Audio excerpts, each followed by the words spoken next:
Unsyndicated presents Shep and Sean, featuring Matt Shepard and Sean Belegian.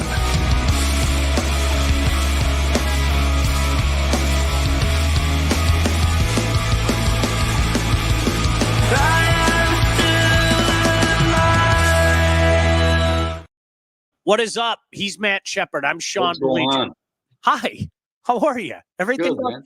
Shep, isn't it great though? Seriously, you and I were just talking about this. I like honestly, I've always been a sucker for the holidays when I was a kid.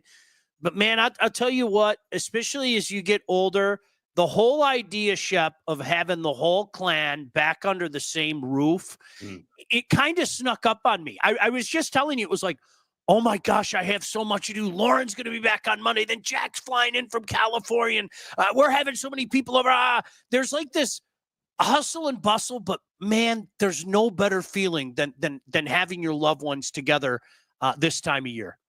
It's when everybody's their happiest, Right? And that's all you care about. You want to see the smile on your kids' faces. We have our entire family over. Last year, I think we had about 40 people over.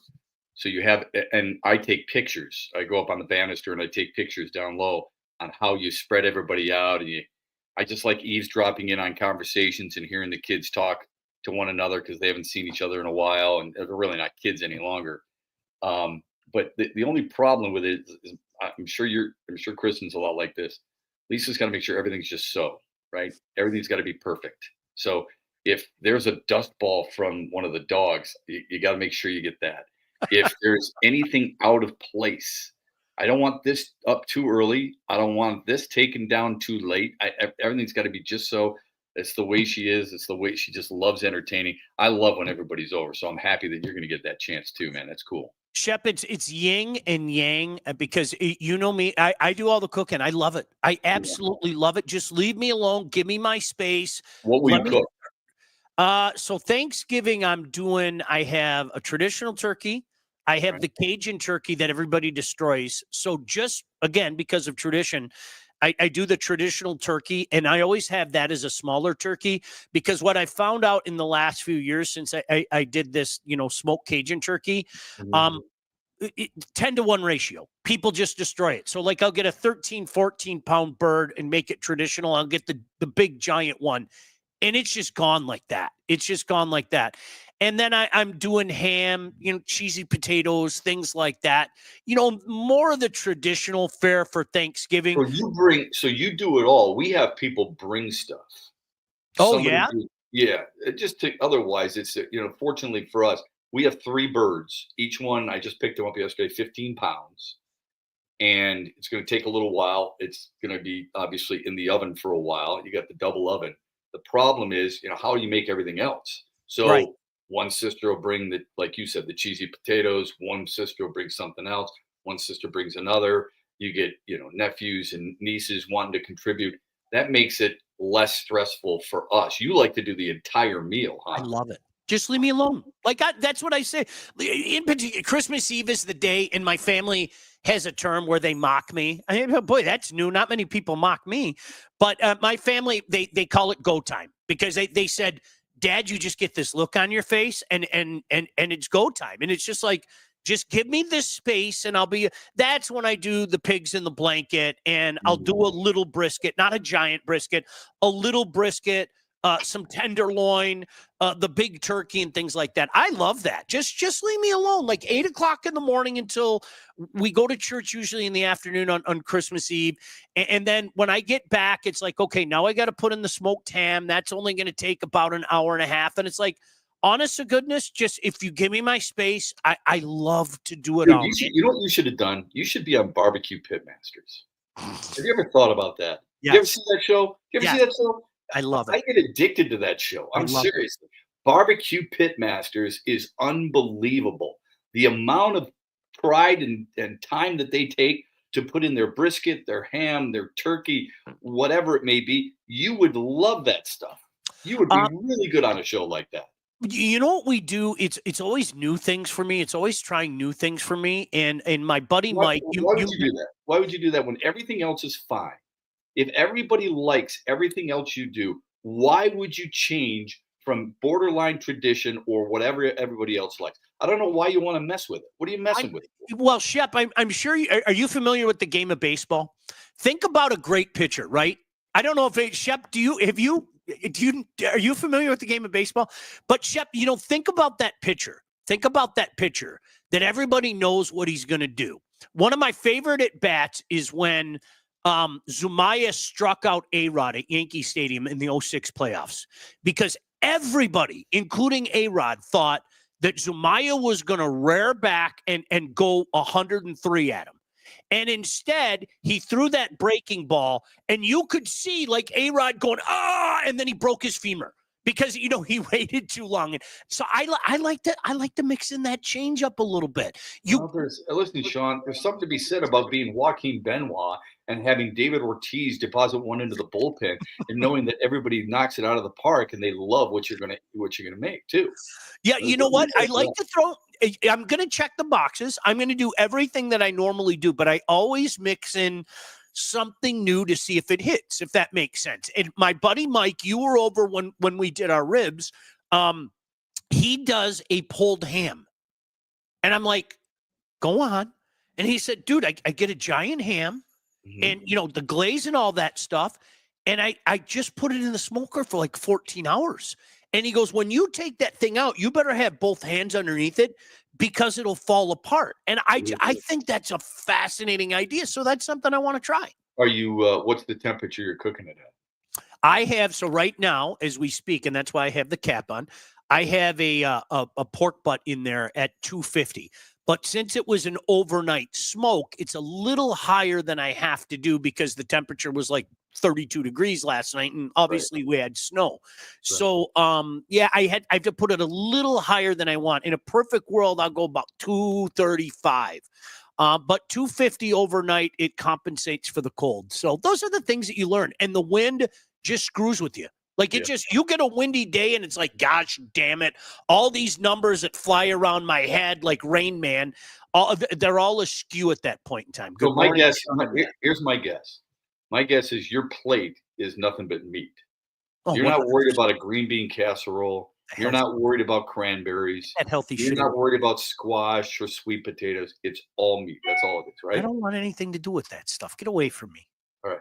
Go take it someplace else. I just want to make sure you're regular, if you get my point.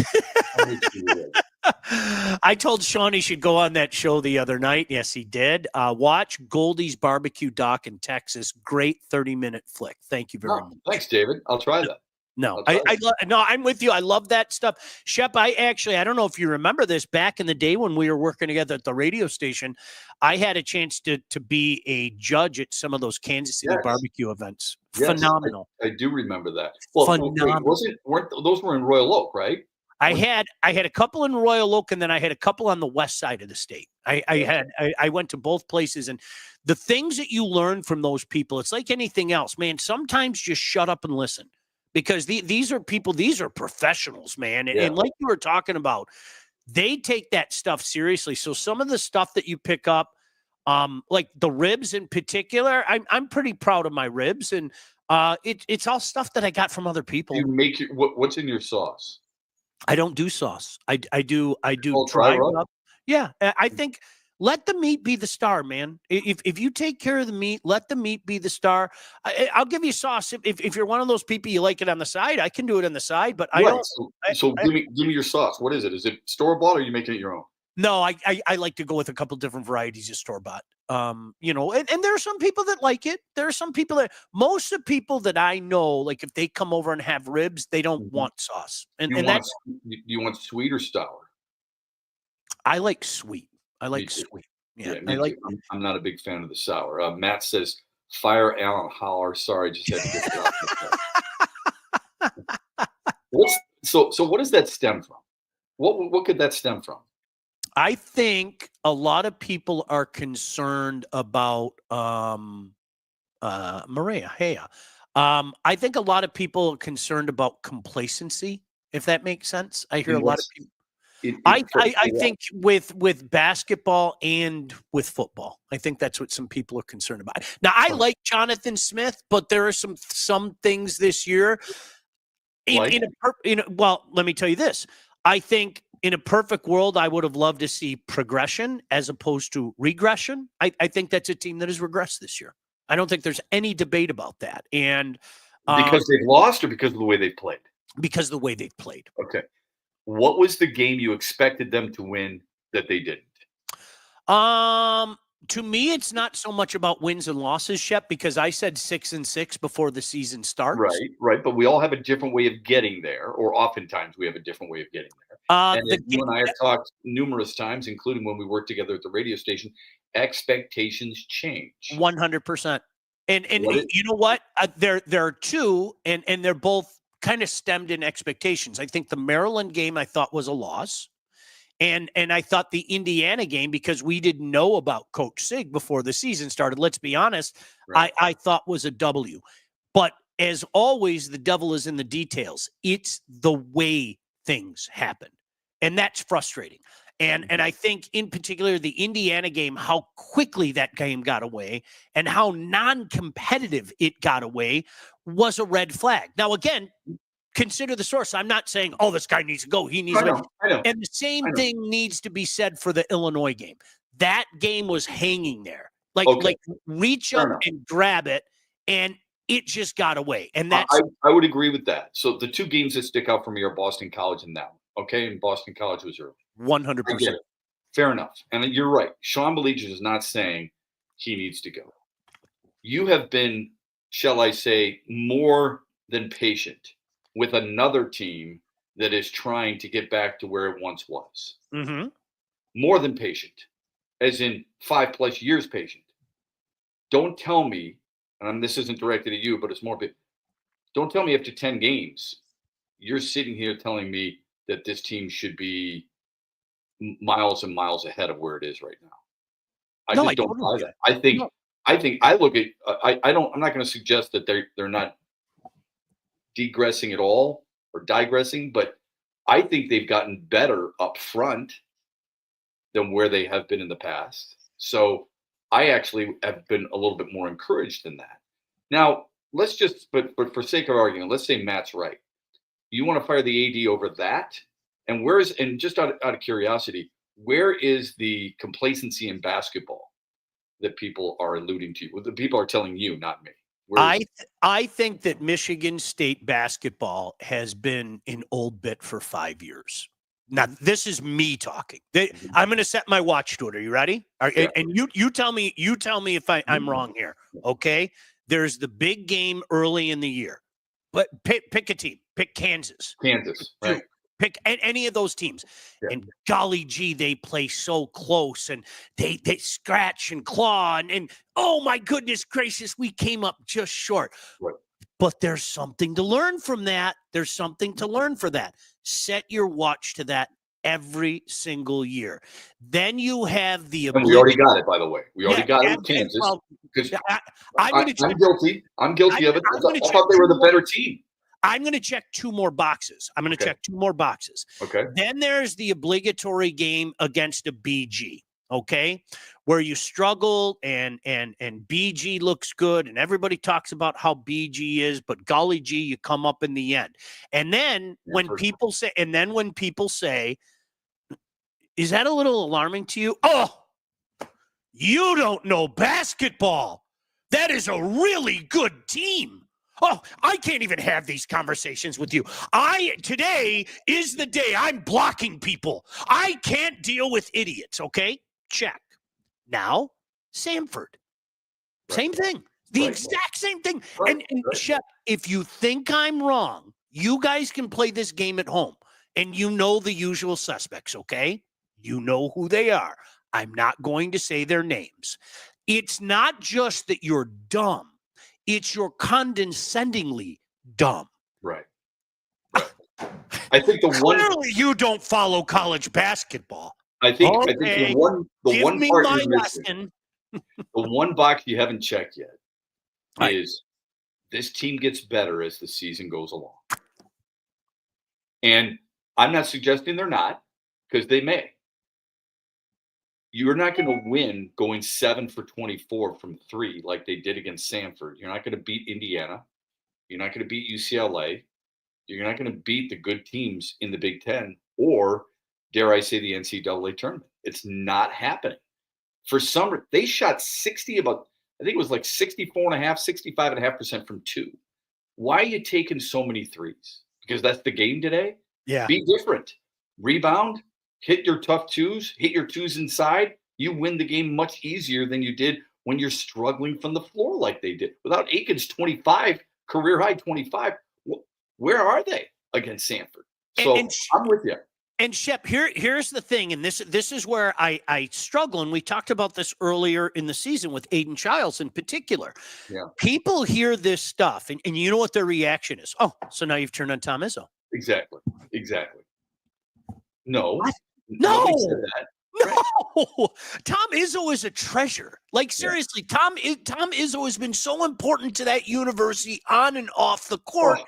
It's insanity. I actually feel bad for him, Sean. I feel bad that he has to carry the proverbial water for that university all the time. All the time. Mel Tucker, we need your support from Mel Tucker. You got it.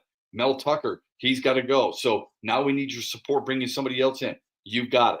Right? All the time. It's always a lean on him. Hey, we need people to show up. So please, can you sign a basketball and have dinner with Tom Izzo? It's constant.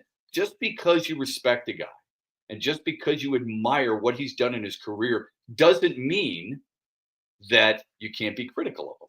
They have become, they've become an old bit. They are. And the fallback that people do is the whole, well, if COVID didn't happen, that team surely was going to the Final Four. And if I had a dime for the amount of times that I heard that, and by the way, just for the record, it's almost 5 years ago now. Yeah. Like, are we? And so I'm going to say the same thing. I like Jonathan Smith. I don't know what Matt's particular thoughts are.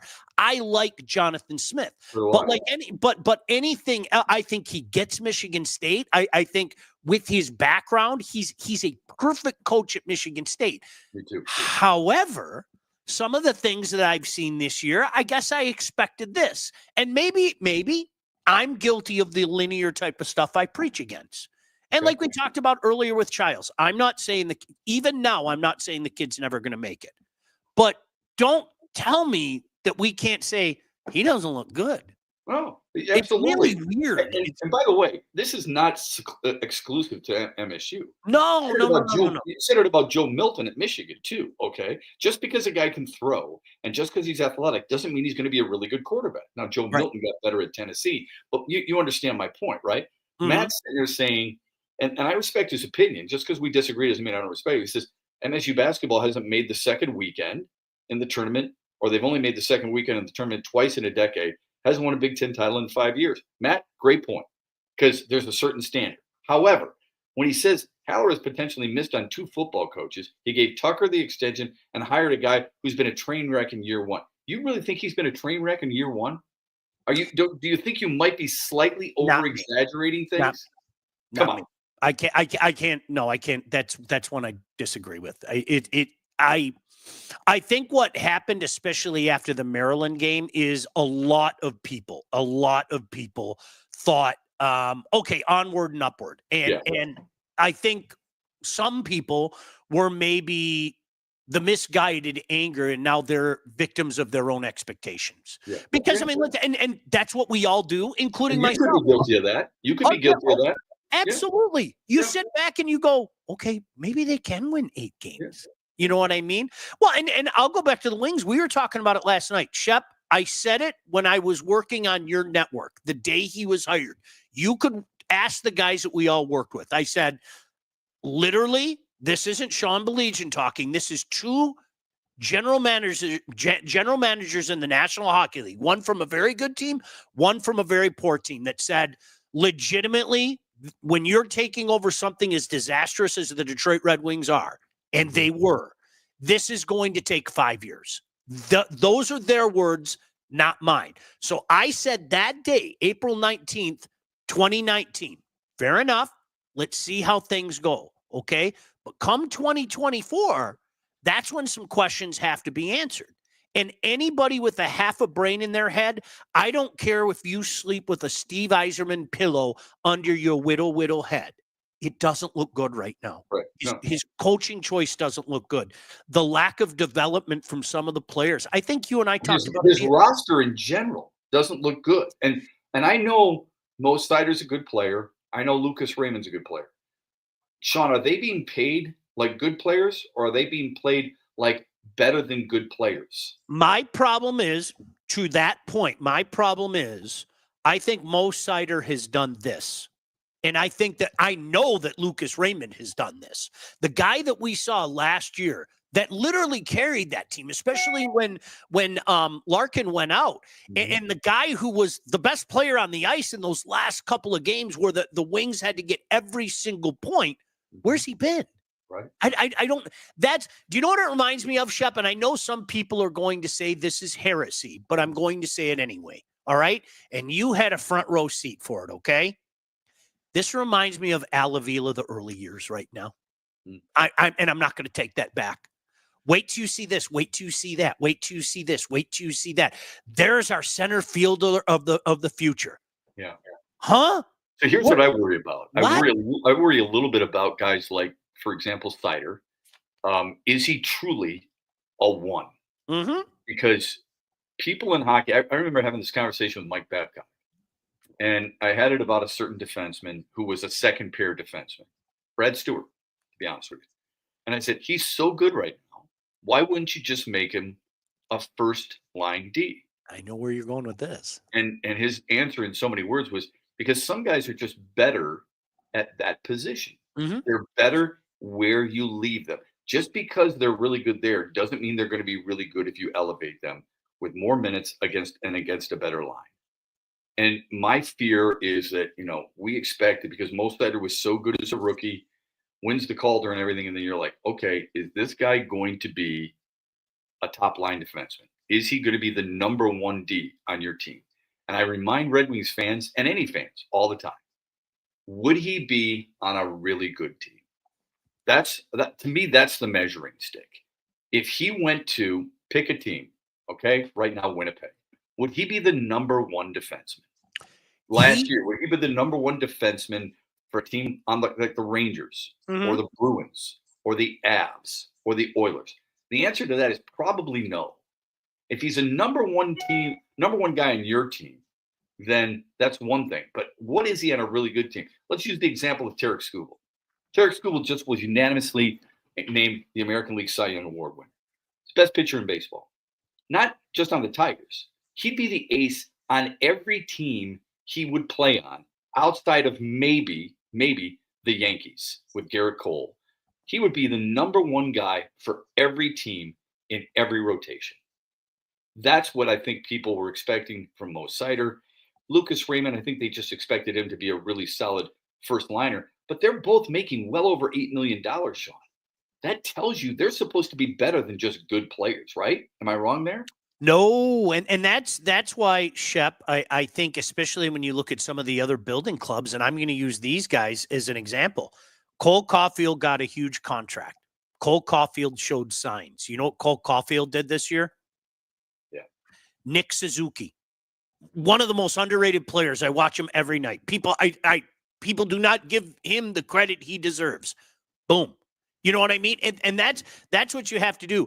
And again, Shep, if somebody's hearing this, I'm not saying that Mo Seider is a bad player, okay? What I'm saying is he's been here. He needs to go like this, but he's been stagnant the last couple of years. I haven't seen the growth that I think not only myself, but a lot of people thought of him being that impact player, of being that prototypical, every team needs this. Victor Hedman, just say the name, okay? Yeah, right. Quinn Hughes. I mean, obviously different type of player, but a guy that I'm going to control the game, and there's not a damn thing you can do about it. Right. I'm so glad that you brought that up. One of my pet peeves with the Red Wings, and they had to do it in the later part of the Babcock years out of necessity, was consistently asking somebody to be something that they aren't. Right. Consistently. It was, and honestly, and I know what people think about Mike Babcock. While you're thinking all those thoughts about Mike Babcock, I think what you also need to do is accept the fact that he was a phenomenal hockey coach. His methods can be questioned, and they have been questioned. Shep, for him to do what he did those last few years with what he had at his disposal, Yeah, dude, I I'm suppose serious. you could turn it around. You could turn around and say, "Look what he had in Toronto, and he didn't do it." Yeah, well, that And was personally, I think part of it. you know that. Yes, absolutely. But I think part of being, and I like Mike. I mean, we still have a good relationship, but part of being a really good hockey coach is more than just X's and O's. You've got to be a decent people person too. And when you burnt that many bridges with that many players, you're the common denominator, and there's an issue there. So, Yep. I better do some reads. You and I do. Let's talk about the Wealth Advantage Group. If you're ready to take charge of your financial future, look no further than the Wealth Advantage Group. Located in historic downtown Northville, owned by those two guys, the Hanson brothers, with over 20 years of industry experience. They understand that your financial goals are as unique as you are, and that's why they offer personalized expert guidance to help you navigate the complexities of financial planning. Now, not only do they take care of you and your money, you get a free pie the day before Thanksgiving. That's right. That's become a tradition in our house. We drive down and see Mr. Mike and Mr. Jeff. That's what my kids call them. And we pick up our free pie. Now, whether you're saving for retirement, getting ready what kind do you get? What kind do you get? You know what? This year we went with the traditional apple because I had already picked up a pumpkin pie. And that's the other thing, Shep, that the pie table at the end of the day. Don't get me started. If you're already in retirement, they can help guide you through every step of your financial journey. They work with clients throughout all stages of life and have clients in over 20 different states. Look, the investment world is a complex one. So if you're ready to start taking your finances more seriously, then it might be time to work with a couple of experts. Reach out to the Wealth Advantage Group at 248-773-8574 or check out their website at www.thewealthadv.com. Shep, good news in the chat. Maria/James/1 said, I'll add you and DM you my portfolio.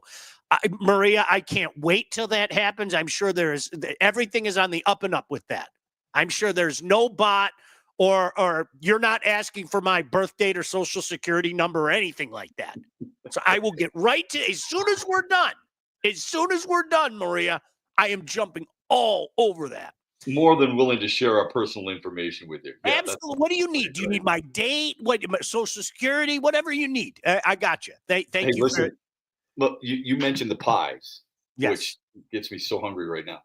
My sister makes this chocolate trifle every holiday. So you've got chocolate whip, and then you've got cake, and you've got more chocolate whip, and then you've got cake. And then you've got more chocolate whip, and then you've got cake, and you've got whipped cream all on top with chocolate shavings. Sometimes in that whip, she'll mix in either Snickers or Twix a little bit, but it's it's whipped. It is. I mean, last year we brought my wife's family over to celebrate with our family. They had never had it before, and you should have seen the look on my nephew's face. It's like the first time you discover the opposite sex. You're like, oh my God, I can't believe what I've been missing all this time in my life. All right, let me ask you about Scooble real quick. Can I get to a pie very quickly, though? Have you ever heard of chess pie? Do you know what chess pie is? It's a Southern pie. Well, that's a pretty good segment. That's a good segue in. Okay. I do not. Well, tell me what's in it. Basically, think pecan pie without the pecans. Oh, wow. Okay. It is phenomenal. Where'd you get it? Where'd you have it?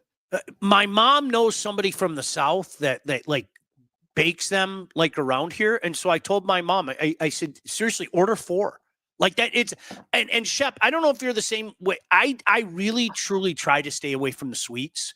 But man, when the sweet tooth hits, it's over. I'll destroy one of those. Wait a second. Didn't we have 4 pies? No, you only brought 3. Yeah, right. Exactly. I know I brought 4. No, you brought 3. Did you eat a pie? I did. Like the dog who got caught. Yeah, that was me. Yeah. Yeah. My mom used to make a homemade peach pie that was out of this world. And she made what was called a rhubarb pie. I don't know if you've ever had rhubarb pie. Good. Yes. So good. So good. And you put some vanilla ice cream on there. You're going to have to carry me out with a wheelbarrow. I mean, absolutely. All right, let me ask you about Tarek Scooble. Yes. So not a surprise, right? One of the better seasons in Tigers history. I mean, he's not Denny McClain-esque, right? But still one of the best seasons in Tigers history. 24 of his 31 games where he was limiting the opposition to 2 runs or less. I know it's stupid, right? Triple Crown winner. Chris Sale had, and I'm not a huge Chris Sale guy. He was unbelievable with Chicago. He seems like a really stable guy. He seems like a really stable guy, Shep. But his numbers are just like Tarek Skubal's. Look at it: 18 wins. The ERA is right there. I think he struck out 3 fewer batters. How imperative do you think it is that the Tigers, if you were in Scott Harris's position right now, extend Skubal? Would you do it right now? Yes. But it's not going to happen. Well, okay. So I don't disagree with you, even though you've got him 2 years under control. Mm-hmm. The next question, and it can't be just the single, would you do it? Because most people would say yes. I need to know for how long and for how much.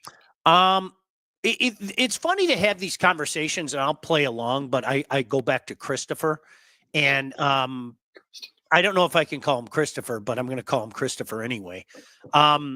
It's always nice when you have finally a bona fide prospect after years of selling us Kristen Stewart. It's always nice that when we have a bona fide superstar after the years of promises, we insult him with an offer. That's just good business. And the message that tells the rest of the league is that's the most, we're back in business and we mean business. That's what I want. I want his general manager to come out and say, that wasn't a serious offer. It's really good for business. That's how you do business. That's how you do business. And first of all, Sean, you go in. Wait till you see this new building we've got for District Detroit. And then we understand where the priorities are. Sean, don't you know in business? I mean, just to ask anybody who's a good businessman, the first thing you do is you go in with an insulting offer. 100%. That way you've got their attention. Yes. And after you've collected their attention, then you can get down to business and you tell them, I want you to prove it one more year. Then I'll come with a serious offer. Yes. Because it's going to be, because that person, once they have another good year, they're not going to say anything like, I don't know, the price just went up. It is, Boris. Boris will look at some of the top contracts, and I know you and I talked about this a few days ago, and he will pursue market value. And you know what? It's not just a Boris thing. I think that's 1,000%. I would look at certain contracts and go, see that? I want that. Mm-hmm. And because right now you can do that. And Shep, I'm going to say it again. It isn't like this just came out of nowhere. Anybody who paid attention the last couple months of the previous season, that was Tarek Skubal telling everybody, hey guys, I arrived. Yeah. No, really, I arrived. This isn't Torque arrived. I arrived and I'm going to prove it to you next year. And so this isn't just, I don't know, when we were kids, do you remember Steve Stone, who turned into a great broadcaster? Yeah, Steve Stone had this year that I have no other way. He pulled it out of his ass. Yeah, and he's a Cy Young Award winner. Right. Right. He won the Cy Young. And then it was like in the offseason, he goes, oh, yeah, I'm Steve Stone. I'm not very good. But, it happened. He had a year. So I think there's a long enough trajectory there where, honest to God, if I'm Boris, I go around and I look at all the contracts and I present my case and I say, Christopher, okay, stop. I know the shiny building has your attention right now. Could you focus here? I don't need another piece of pizza right now. Thank you. Christopher, these are the contracts of the biggest name pitchers in baseball. My client is one of them. And that's why I worry about this whole situation. I think it's probably starting at somewhere in the neighborhood of 6 years, $240 million. Yeah. And that might be low. I'm just saying it might be. So that would be, probably kick in. I don't know how they handle the next 2 years, but that's what they're going to be looking for. The problem the Tigers have, if the report is true, and I don't know that it is, but if the report is true and that they have lowballed him with an offer, which is to me absolutely ridiculous and just poisons any type of wealth, then you better be prepared. Be prepared to know that this might not be a long-term arrangement between the two sides, no matter what is said publicly. And we better be prepared to make a certain adjustment next year or the year after. That's all. And Scott Harris, I think any general manager worth their weight in gold considers every single option. And he does. Yeah. And to me, I remember having these conversations about Miguel Cabrera when you remember everybody and their brother wanted to lock him up. And I said, and openly admit, it was a radio conversation. I said, okay, let's have that conversation. But what if in a few years his body breaks down? Little did we know. Okay. Much respect, Hall of Famer, great memories. Mm-hmm. The buyer's remorse the last few years on that contract was real. Nobody can deny that. And they shouldn't even think about that. And I said, I don't want a general manager that doesn't think about it. I want a general manager that thinks of every possible angle that can improve the baseball team. Especially when it's not needed. Especially when you don't have to extend them when you don't necessarily need to. I said the same thing about the Justin Verlander contract, and I got nothing but pushback left and right. If that's your philosophy, and you and I are closer than we are apart, then why would you do it now, knowing that you've got him under control for 2 more years? I would do it because I think, again, part of the magic, Shep, of that Tiger era is the way they took care of people in word of mouth. And you know that. I'm going back to 2004. Let's go take care of Pudge. I mean, everybody was talking about it during the 2003 World Series, right? This is a man playing for a contract. He played like a man playing for a contract. Everybody had him going to New York. Everybody had him going here. Everybody had him going there. And Detroit jumped in. And then it was Carlos Guillen, who you know from all your years working with the Tigers. Carlos Guillen was like the Pied Piper for a lot of Latin American players, right? Yep. And all of a sudden, oh my gosh, the way they treat us, look what they're – Maglio comes in. You bring Victor Martinez in, who was another Pied Piper. Yeah, Placido Blanco. Right. Shep, honest to God, and you tell me, maybe I'm putting too much into it. I think it's word of mouth, and it reminds me of Christopher's father, Mr. Ilitch. It reminds me of Mr. Ilitch in with the Red Wings. I mean, there was a reputation that the Red Wings had. Absolutely. 1,000%. 100%. And I think, to the team that you and I love right now, the Lions have changed their reputation. 100%. Look at how the Lions are taking care of teams, taking care of a guy like David Montgomery. Look at what they did with Zadarius Smith. Hey, it's your bye week. We traded for you, but we know you were going to be on a bye for Cleveland. We know we're playing a good team in Houston. We know you've got to go assess what your hurricane-damaged house may be down in Florida. We're going to give you the weekend off. We want you to be with us, but we're going to give you a couple of extra days down there in Florida, assess what you need to assess, take care of your family, and when you're ready to go, we'll go full bore. Look, that matters, Sean. That resonates. Players talk. If people think players are at the middle of the field and they're holding hands, saying a prayer, and then afterwards they're like, hey, man, say hi to the missus. Good luck to the kids. We'll go fishing in the off season. No, they're talking about a lot of different stuff, okay? And that's part of it. How do you like it here? I love it. Stop me if I've told you the story. Miguel Cabrera was out there early years of A.J. Hinch. Actually, it was 2 years ago. And a guy like Jose Iglesias came up to him and said, hey, man, I'd love to come back. And Miguel Cabrera said, it's not like it was when you were here before. It's different. You got to work, Poppy. There are things that you've got to do. It's not the same. And he's like, I understand.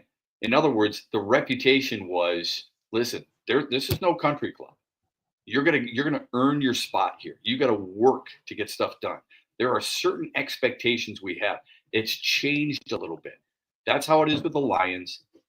I was hoping it would be the same way with the Tigers, specifically in this case. If it's not, that's going to get around, and that's going to hurt them, not just with Skubal, but with other players in the future.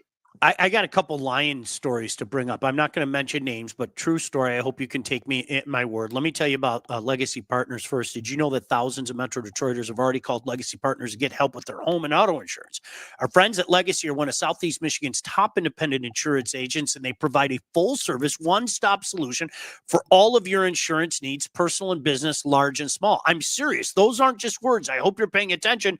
They did it for me and my family, made it so easy as well. Legacy has helped our listeners by fixing mistakes other agents have made, asking the right question to get the right coverage put in place, and yes, help save you some money as well. This is a no-brainer. Chances are, if you haven't checked your policies in the last year, you're paying too much and you could be underinsured. What are you waiting for? Give Legacy a chance to help with your home, your cars, life insurance, Medicare enrollment, business insurance needs. They got your back. Call them today, 586-209-4106, or visit legacypartnersins.com to get your coverage. Shep, true story.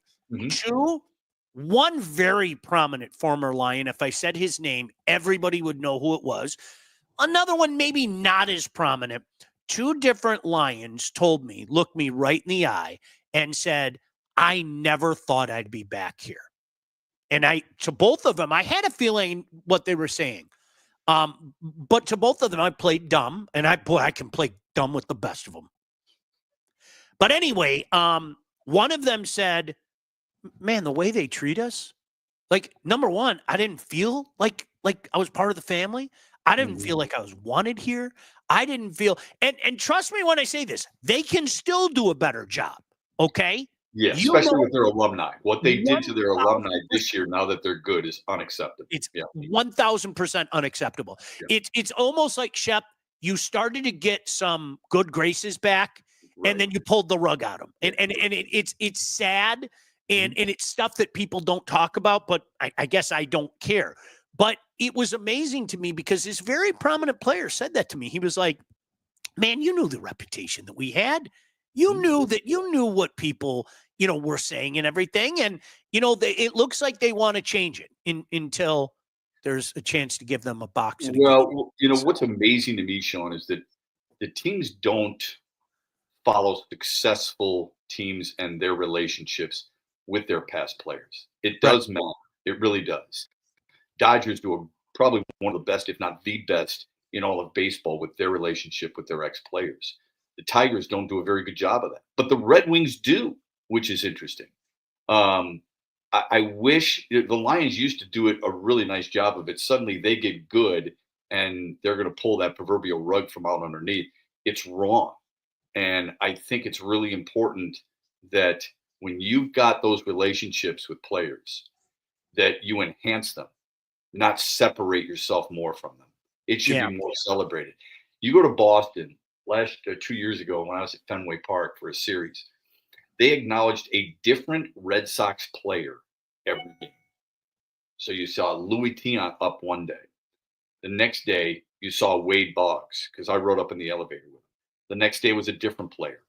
They do a great job of their home games, bringing that player, letting him sit in the box. He and his family are there. They acknowledge him during the game. Crowd goes crazy. It's a big deal. And players, like we said, they talk about that. They recognize it. And the young players look up. They notice it too. And I don't know why more teams don't get it. I think that every other sport should follow the lead of hockey. And those aren't words that come out of my mouth very often. But I think every other sport should follow the lead of hockey. Do you know how many alumni rooms there are? Where I don't care if you played 2 games for our franchise. I don't care if you took a shift for our franchise. We have a room specifically. We have a room specifically for you, set aside. The Red Wings have that. The Habs alumni room, Shep, I've been there. It's insane. Like, you walk around going, oh my gosh, they all come back. All right, so answer me this. Because they're welcomed back. Yeah. If the Red Wings is so good, and it was really good at the Joe too, with the Olympia room, right? If it's so good, why don't the Tigers do it? It's the same owner. Well, I don't get it. I do. Well, I think I just asked a question. I'm looking for an answer. So there's this guy. He likes looking at like these little model cities and everything. He's got this model on his desk down in Detroit, and he looks at him. Ooh, I'm gonna build something there. I'm gonna build something there. It's just. Hey, let's talk about Lindsay Broadwell. Can we do that? When it's time to get yourself a house, whether you're buying or selling, you need to contact the right agent. Who do we recommend? There she is, Lindsay Broadwell. Your house is probably the biggest investment you'll ever make, and that's why you need Pro. Lindsay grew up on the mean streets of Northville and has expanded her team all over Southeast Michigan. She's an expert in all facets of the business, and when it's time to move, our friend Lindsay and her team will make sure you get the most out of your house and everything goes smoothly when finding your new home. Buyer, seller, first-time buyer, doesn't matter. Make sure you contact Lindsay at BroadwellHomes.com. She will help you with everything from start to close.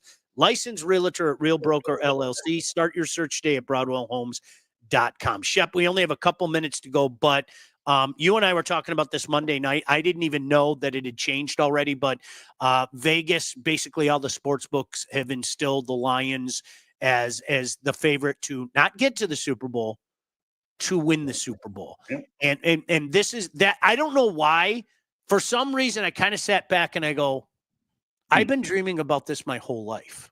Like that, for whatever reason, that was the impetus, Now, just seeing the pregame coverage if the Lions get to the Super Bowl, and obviously, God forbid, they win the Super Bowl, we shouldn't be surprised. But at the same time, I think maybe for guys like you and I, it's kind of a pinch yourself moment, isn't it? It's like, Absolutely. Is this real? Sean, real? When you led the march, would you ever thought you'd be in this situation?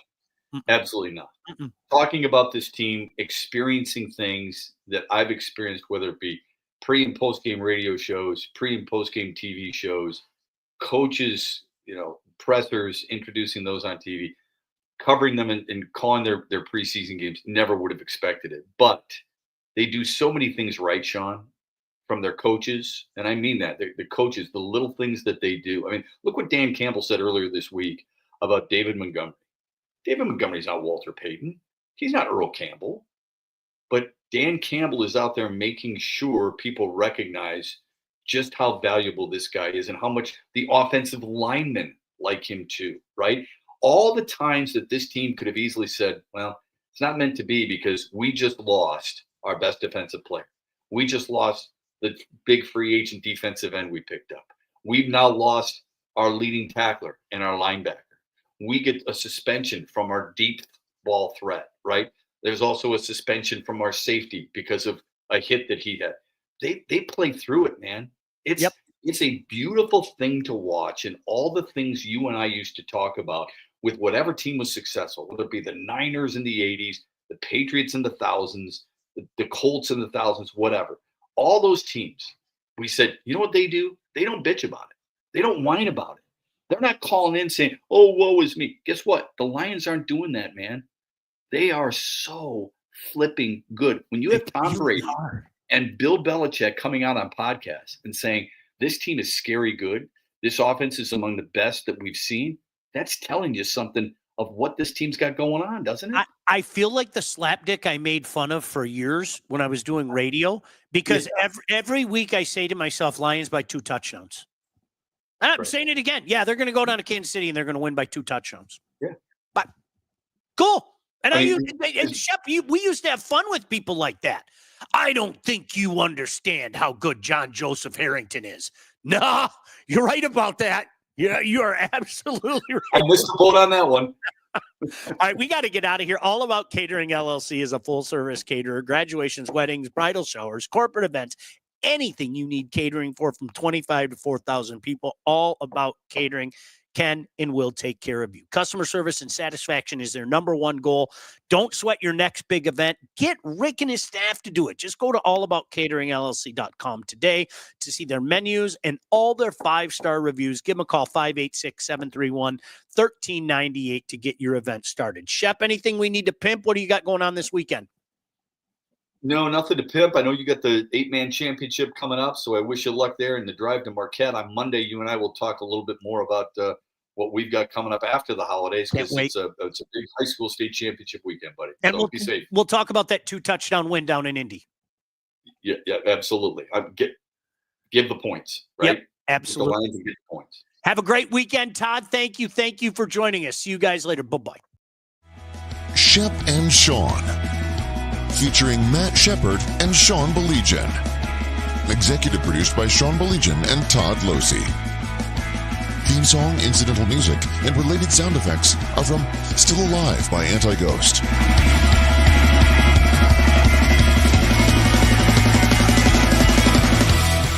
Engineering, mixing, and graphic design support provided by the Unsyndicated Podcast team. Don't forget to like and subscribe on all your favorite channels. While you're there, be sure to rate and review the podcast. Call the Unsyndicated hotline at 248-237-3257.